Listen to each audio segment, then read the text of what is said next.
Hello and welcome to our episode of Fears of Investors. I'm Megha Malla, Senior Property Consultant with Experience Realty. And today we are diving into the myths, doubts, and fears that surround investing in Dubai's property market. But I'm not flying solo today, and I am joined by my colleague Bryce D'Souza, also a Senior Property Consultant with Experience Realty.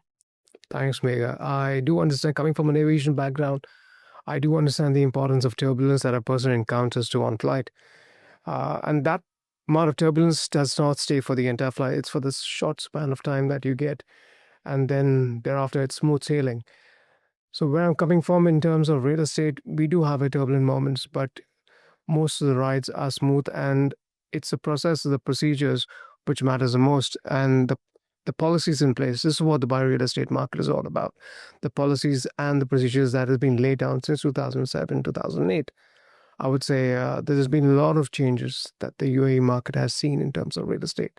And this is what I want to relay it out to our audience. That sounds amazing, Bryce. So let's buckle up, listeners. We are out to take off into the facts, the figures, and the realities of investing in Dubai. Let's get started. So I have my first question for you, Bryce. Can foreigners buy property in Dubai? Yes, they can. So foreigners, what I would say is whether you're an expat living in Dubai, working over here, or whether you're an expat back in your home country, in whichever country you're residing, and would like to get an investment over here, using it as a family home or using it as short-term rentals or long-term rentals. Do I need a UAE residency to buy a property? Absolutely not. You do not need a UAE residence visa to buy a property. You can be living in any part of the world, India, in Singapore, in the US or UK, and you can still look at investing in a property over here. But like I said, you could either use it for your holiday home, or you can use it for generating short-term rental revenue or a long-term rental revenue. So, Bryce, what is the Dubai Land Department, DLD? So DLD was introduced to maintain property transactions, ensures proper, smooth, and safe property transactions, maintains records in terms of property ownerships. Just like how DLD is in Dubai, you have SLD in Sharjah, which is Sharjah Land Department. And Abu Dhabi, you have the Municipality and Transport Authority, which overlooks the transactions in terms of transfers, in terms of property or land or anything related to tangible assets. That's great. And does buying a property grant me a visa? Yes, it depends on what kind of a visa you're looking at. So there is something which is firstly been introduced as an investor's visa with 750,000 AED dirhams, followed by which you can get an investor's visa which is valid for 5 years. For property related, it's a 10 years golden visa that you get on a property investment of 2 million. So now here's the catch. The 2 million, what I'm saying, it used to be first on a ready property. Now what Dubai government has newly introduced is where you could get your golden visas based on an off-plan project as well. So it does not have to be that you have to put in an upfront payment of 2 million. It could also be on a payment plan structure, as long as the property value is of 2 million and above. Just a certain conditions added to it. Say, for example, you want to sell a property based on which you've got a golden visa. You have a certain stipulated amount of time. It's, if I'm correct, it's probably around 3 months within which you sell a property, and you have to buy the similar kind of ticket size to maintain your golden visa status. Oh, that's great. That's something very exciting and new to know. Who regulates the market? So what does RERA stand for? Real Estate Regulatory Board. They're the ones that ensures fair, safe practices to be carried on by transactions. It protects the buyers and the sellers, as well as it overlooks the property agents or property consultants who are negotiating in that particular deal. That's amazing. So we are all secured, right? Right. So another question. How do I buy a property in Dubai? Well, it depends on whether you're looking for something which is an off-plan or a secondary market. But your main due diligence is to look into, say, for example, you're looking at any property that you heard, or somebody referred to you or somebody recommended to you. The first thing what you got to look at is the track record of the developer. Okay. That's number one. Go through the listings that they had or the ongoing projects. Have they? This is all available on the DLD website. Okay. Or you can always. First thing I would do is get in touch with a licensed real estate consultant who will give you proper guidance in terms of step-by-step processes that are involved in terms of buying a ready as well as an off-plan project. Okay, sounds good. So I would say, what is the cost involved? So you're talking in terms of uh, a secondary market would involve your 4% DLD charges. So say, for example, you bought something in the secondary market.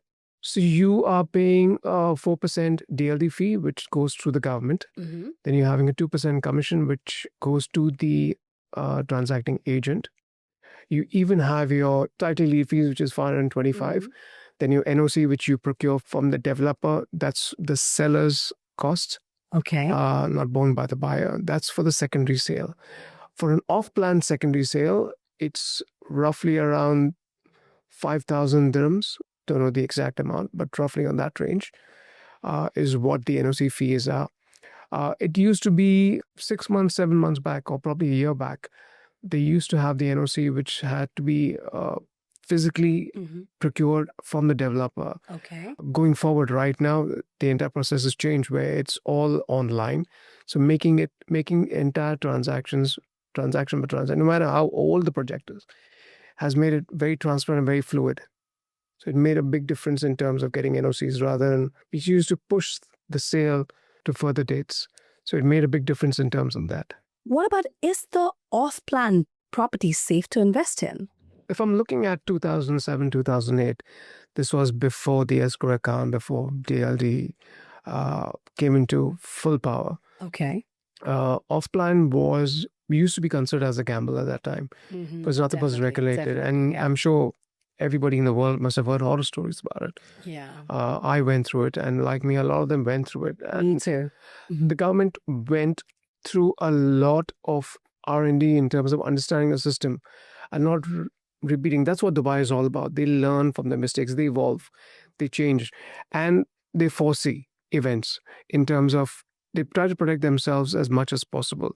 But yes, coming back to your question in terms of is off-plan ready to is it a good investment or is it a safe investment? It is, because every payment that is made to a developer, it doesn't go to a developer, it goes into a certain account which is called an escrow account, which funds are only released to the developer based on the construction status. Okay, great. So what should I ask when viewing a property? You got to ask in terms of the most important thing is if you're viewing a property, you got to know what your specifications are. So a lot of people, a lot of Indian buyers look at the Vastu specifications. Yes, Some definitely, yeah. some look at even the views, whether it's overlooking the ocean or whether it's overlooking the community, or whether I'm peeping into someone else's. That's for sure, yes. Does yes. happen. It does happen a lot in back home in India. So you got to look at those aspects in terms of, especially in regards to apartments, is your service fees. Yes, that's a big one. Is it compatible, or is it as per what you're buying into? Service charges varies from 11 to 12 dirhams as low, right up to 40-45 dirhams as well. Wow, depending on it was very steep. Yeah. So it eats into your say, for example, if you're putting it on a long-term rental or short-term, it does get into your ROIs Okay. substantial level. So that's something you got to consider about. That's good to know. So another question would be, are there restrictions on property types for foreigners? There are no restrictions. So you have freehold. You got two types of properties. You got freehold and you've got leasehold. A freehold is something where anybody can buy. It's by foreign investors. Then you have the leasehold property, which is leasehold is the bottom line is it's leased for 99 years. Okay. So before you buy into a leasehold property, you need to go and ask the agent or showing you the property, how long has the lease period passed off. So every time a buyer, a seller sells his leasehold property, your lease diminishes bit by bit. So you have something which someone has bought, say, for example, 10 years down the line, and the lease of that particular property is 99 years. So you have to subtract 10 from 99. So what remains is 89. Yes, in the lease of property, you do get it at a lower price, but it's beneficial for certain people. It depends on what your end goal is. Okay, that's good. Okay, now, um, how is the property protected legally? In what terms are you asking? Say, give me an example. Like with escrow? An escrow account comes into the picture for an off-plan project. Okay. It's not valid for a developed unit.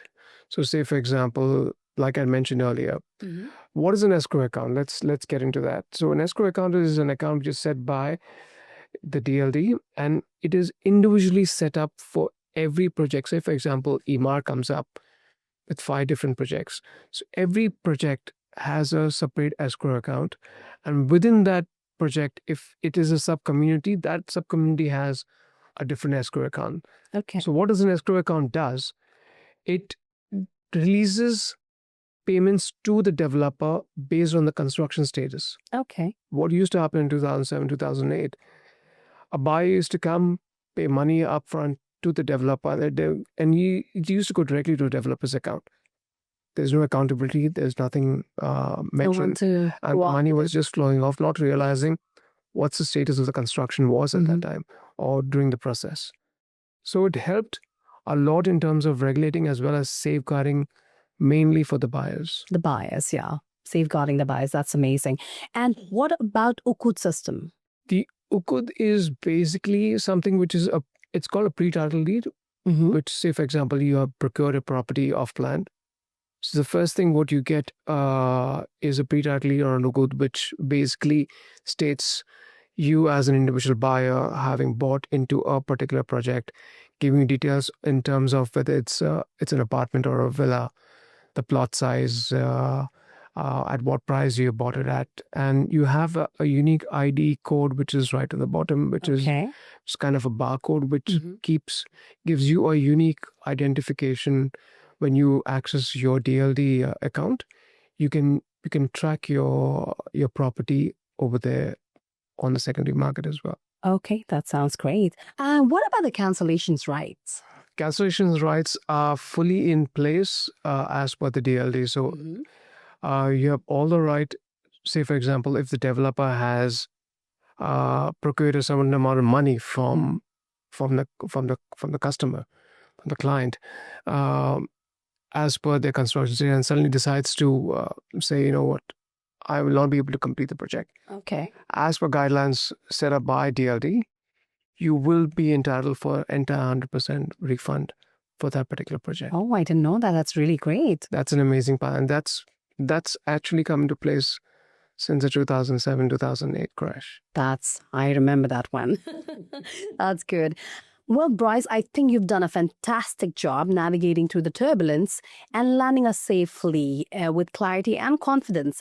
From legal protection to investment opportunities, it's clear that Dubai offers a secure and promising landscape for our property buyers. Well, thank you, Megha, for an amazing podcast. I hope all your questions were well answered. If any more further clarifications, do reach out to me. This is Bryce D'Souza from Experience Realty, signing out. And keep your fears grounded and your investments soaring. Until next time. Take care and happy investing.